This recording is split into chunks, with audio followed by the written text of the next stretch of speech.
Hey, what's going on, everybody? Ready here with another Raid Shadow Legends video. Today we're going to talk about Siphi, the Lost Bride. She's a new Void Legendary Undead, and in my opinion, she's probably the best champion in the game. Let's go over her abilities. She attacks one enemy, has a 80% chance of placing a sleep debuff for one turn if the target's turn meter is equal to or above 50%. This debuff cannot be resisted. Heals all allies by 5% off their max hit points if the target's turn meter is below 50%. So, even though this move might not look impressive, it's very, very good. In PvP, it allows you to sleep enemies who have more than 50% turn meter, and pretty much that means that if they get a turn, they won't actually take that turn. So it's kind of like a stun. Seeing as how it can't be resisted, this is very, very, very good. Whirlwind Romance fills the turn meters of all allies by 15% and places a block debuffs buff, a 60% increased defense buff, and a 30% increased speed buff on all allies for 2 turns. 3-turn cooldown. The move speaks for itself. Pretty much broken. It doesn't end there though. A3, Love Beyond Death, revives a single ally with 55% hit points and a full turn meter. Places a 50% increased attack buff and a 30% increased crit rate buff on that ally for 2 turns. So if you die, she gets you back up, full turn meter, and gives you an attack and crit rate buff. This is also very, very, very good. I think currently that this move is bugged because she does revive Rotos, even after he, even though.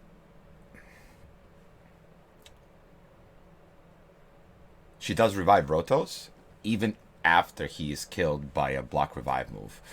So I'm not sure if that's supposed to work like that or not, but that's how it currently works, and we'll probably get a chance to show that later in PvP. Her passive heals each ally by 15% of their max hit points at the start of their turn. Has a 40% chance of removing freeze and fear debuffs from each ally at the start of their turn. Removes all debuffs from Rotos, the Lost Groom, at the start of their turn if they are on the same team. Very good synergy with Rotos, and just overall a ridiculous passive. And to top it all off, we have an aura, increase ally resist in all battles by 80. So, she is ridiculous, honestly. 114 base speed, 21,000 health, 1200 defense. I mean, she's God tier. She is 100% God tier, borderline broken. Alright, so let's go ahead and look at some of her gear. And, masteries and stuff like that. So we went with all speed. Looking for speed rolls wherever we could get them, and tankiness. So we have defense percentage gloves, defense percentage chest, speed boots, and then she does not need accuracy, but we are using an accuracy banner because this is the highest speed roll that we got on a banner. So for total stats, we have 309 speed. This probably would have been around 320 if I got some good glyph rolls, but my 5-star glyphs kept rolling 1 speed. So what are you going to do? 51k health, 4100 defense, 205 accuracy, like I said, but this doesn't need to be here. You could run a defense or a hit points banner because her A1 cannot be resisted. Her skills are fully booked. If you have her, I would 100% book her. And then for her masteries, we went with the defense tree here. I like Retribution because if she gets attacked and doesn't die, she might counterattack and then sleep that enemy. I'm not 100% sure how it works with the whole turn meter decrease. So if the enemy still counts that it has full turn meter or not. But if it doesn't, then at least we get a heal from her A1. So either way, it's very good. And then in the support tree, I like Lower Steel, and we went with Lasting Gifts. The Elixir of Life is kind of what we got, but it doesn't, honestly, it doesn't really matter. You probably don't even need to go full for the full mastery tree here. All right, let's go ahead and run her in some PvP. All right, so actually, you know what? She's best against Tormund. Let's run her against Tormund.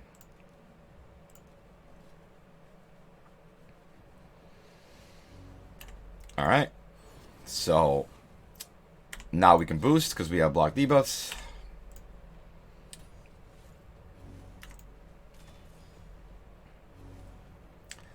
Letting Rotos clean up here. Perfect. Now, see how he has full turn meter here, right? Now he slept.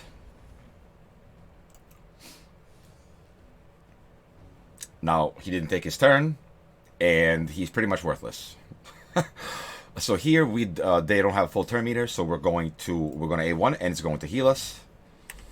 Let's go ahead and finish Madame. And that's it. Even if she doesn't go first, she's crazy good. You can still somehow manage to always recover. It's ridiculous. It's honestly ridiculous. It makes the game kind of trivial. All right, we can go against this team. Once again, we're boosting up again. So there we go. That happened there. We're gonna take care of Duchess, and that's it. So we don't want. Okay, so they have block debuffs here, so it's the sleep is not gonna work.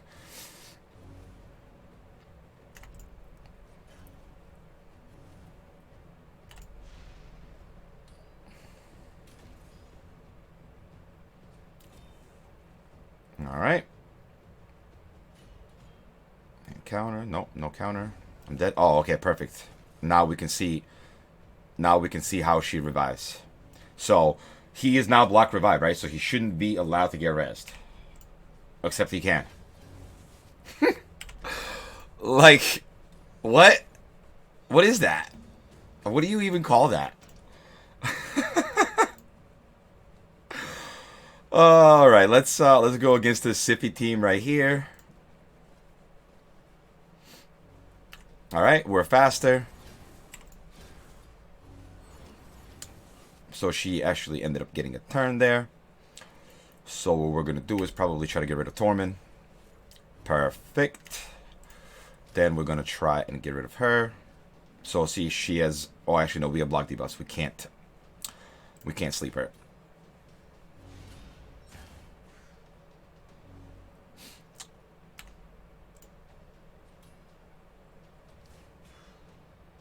Yeah, so the next threat here is Siphi. We gotta take care of her.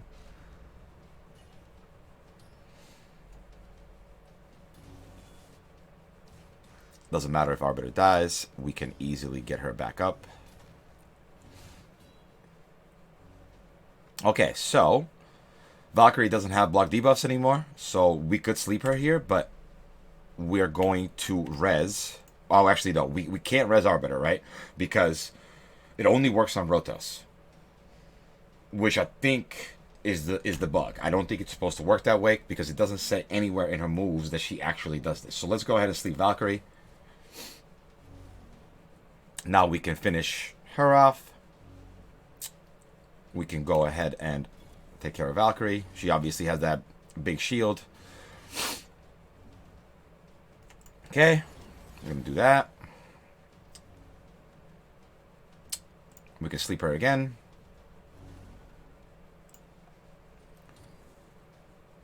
Let's let that shield expire. Why not?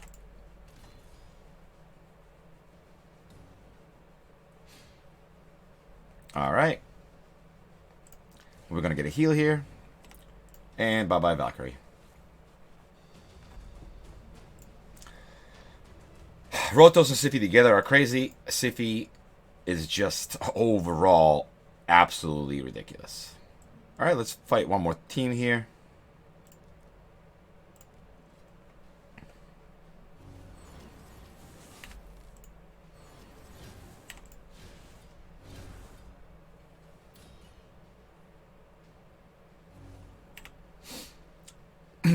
All right, so we're gonna do this first. And then we will do this.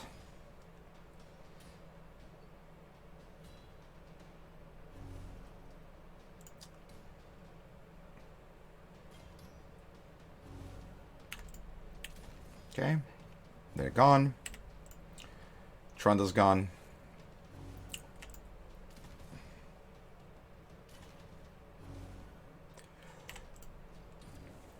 And that's it. So yeah, she is she's absolutely ridiculous in arena. Now let's show a couple of cool PvE things here.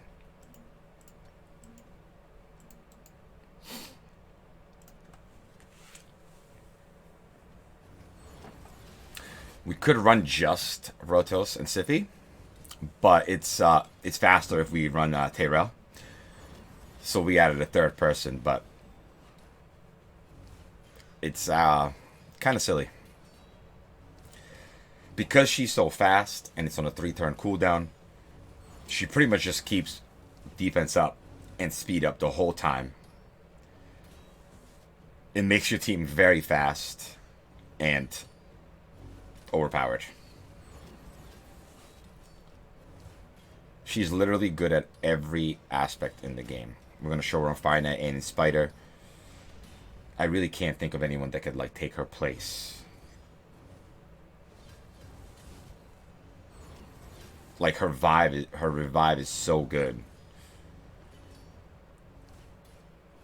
And like look, it's just the sleep and the everything just comes together so crazily with this champion. I really don't exactly know what Plarium's doing. I mean, yes, it's cool and everything, but she's so strong that if you don't have her, it just feels bad. Like especially with the fusion that we just have, Rotos, like them two together are absolutely unstoppable in PvP. I mean, I'm assuming the top 300 in arena, especially with this new gear coming out, it's gonna be all this. It's gonna be all you're gonna see.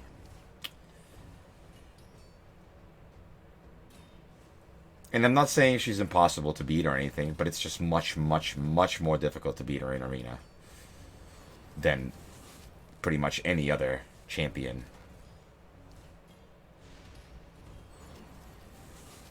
Like I said, I think Duchess comes close, but Siphi definitely beats her.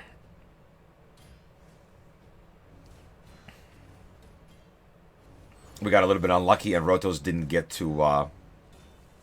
Rotos isn't getting to kill the ad, but we can do this run in like 2 minutes and like 10 seconds. We've done it at before, so I mean the fact that we're 3-manning it, and not to mention Golem's kind of a pain in the butt. People don't like doing Golem. You do now, because it's just going to be fun. And look at the hit points of the ad there because of Rotos doing the hit points move all the time. Ugh. Perfectly balanced, guys. It is perfectly balanced. So, somewhat of a longish run there, but like we're 3-manning it. We're 3-manning it. Alright, let's go ahead and do some Spider. So, Rosin is wearing Savage gear here. Right? No tankiness. He literally should never be he shouldn't be able to tank Spider 20 with these stats. It's not a thing. Right? Well, you put Siphi in the mix.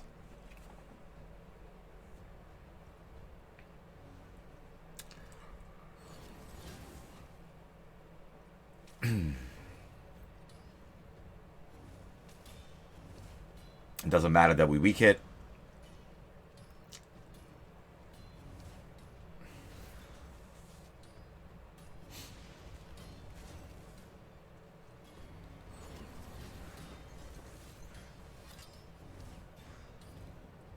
She heals him every time she auto attacks. She's so fast, so she heals him by a lot. There's literally nobody else that could keep Rosin up here, right? So now Rosin will die, but it doesn't matter because Siphi's here. Now Rosin gets a turn, probably procs. Yep.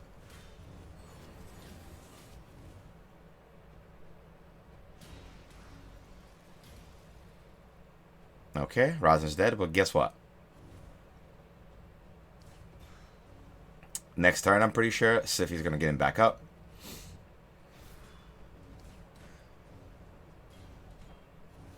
And she doesn't need to get him back up. It's ridiculous. It's just silly. It's silly. And then Fire Knight, she just makes your team so fast. It's insane. It's actually insane. I think this is the Zavia that we can use. Yeah.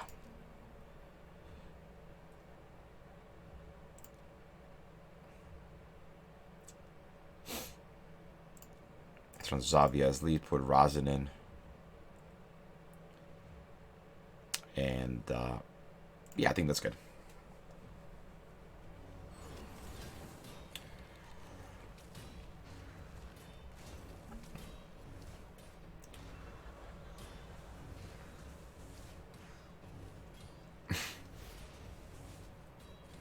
If you make a team fast, and then Siphi's on the team, you literally go 2 to 3 times before the enemy waves get to take a turn. And with the defense up, you have so much more survivability. And with the block debuffs, once again, so much more survivability. It doesn't matter that Cohort's dead because as you see here, she just gets her back up, full turn meter, like nothing ever happened.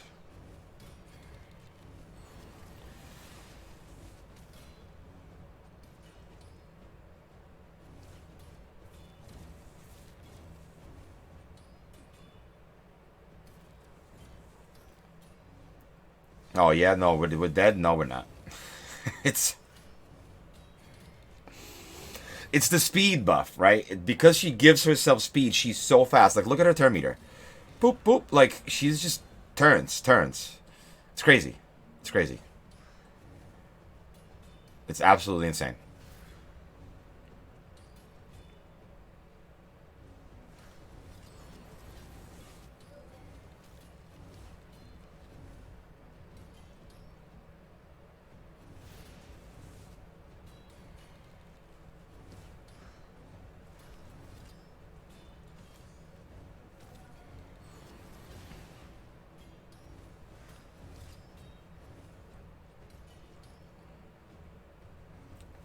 And, like, we've run this with Arbiter, and it's nowhere nearly as fast. Like, nowhere nearly as fast. It's crazy. She's absolutely a ridiculous champion. And there definitely seems to be a power creep going on with Plarium because we have Coronar and Minaya duo that's really good. Now we have Rotos and Siphi. You know, almost feels like a lot of the good legendaries before are nearly as good anymore when you start comparing them to these new ones. And like I said, it honestly just feels bad. So let's just go over her artifacts one more time. Like I said before, just speed. Speed and tankiness. You want her to live. You don't need accuracy. You could do defense or hit points there. It's just looking for as much speed as you can get. So 3 or 9 speed, which honestly at this point in the game, this isn't really that much. You can easily do 320, 325 if you get some good 2 or 3 rolls and some good glyph rolls. It shouldn't be a problem to get her even faster than this is. And if she's faster than this is, it's just going to be even more ridiculous. So she's fully booked. And if you have her, definitely fully book her. She's your #1 priority. Unless, of course, you don't have a campaign farmer and you just pulled her and you're on a level 30 account. In which case, I definitely hate you. And these are her masteries. Like I said, the important things here are Laura's Steel. The counter attack can work nicely. And I like lasting gifts as well to give us the extra turn on her buffs. So yeah, as I said before, I think Siphi is definitely the best champion in the game. She is borderline overpowered. So yeah, I think that's going to do it for today's video, guys. Please leave a like and a subscribe, and I'll see you all in the next one. Peace.